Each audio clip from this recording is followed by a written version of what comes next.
Kutokana na msongamano unaoendelea mkoani Arusha, tumepokea maelekezo ya mkuu wa mkoa Mheshimiwa CPA Amos Makalla tuzuie changamoto hiyo kwa mara moja, na sisi kupitia jeshi la polisi pamoja na TARURA na TANROADS tutafanya ufuatiliaji wa maelekezo haya ili mji wetu uendelee kuwa salama.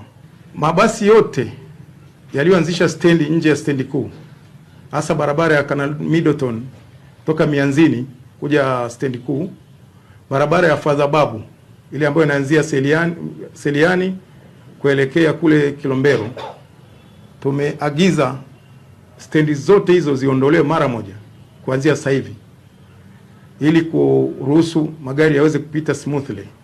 Lakini pia tumekubaliana yafuatayo kwamba ofisi ya jeshi la polisi, TARURA pamoja na TANROADS na LATRA na ofisi ya jiji la Arusha tumekubaliana mambo yafuatayo katika kutekeleza maelekezo ya mkuu wa mkoa.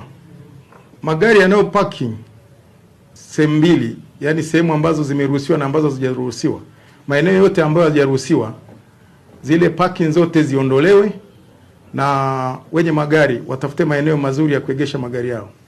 Kwamba maeneo ya stendi yanatakiwa kuwa stendi.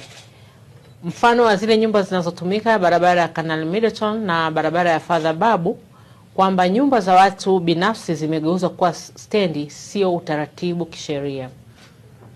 Nyumba zile zinaweza kutumika kwa ajili ya matumizi ya makazi na biashara kwa mujibu wa master plan.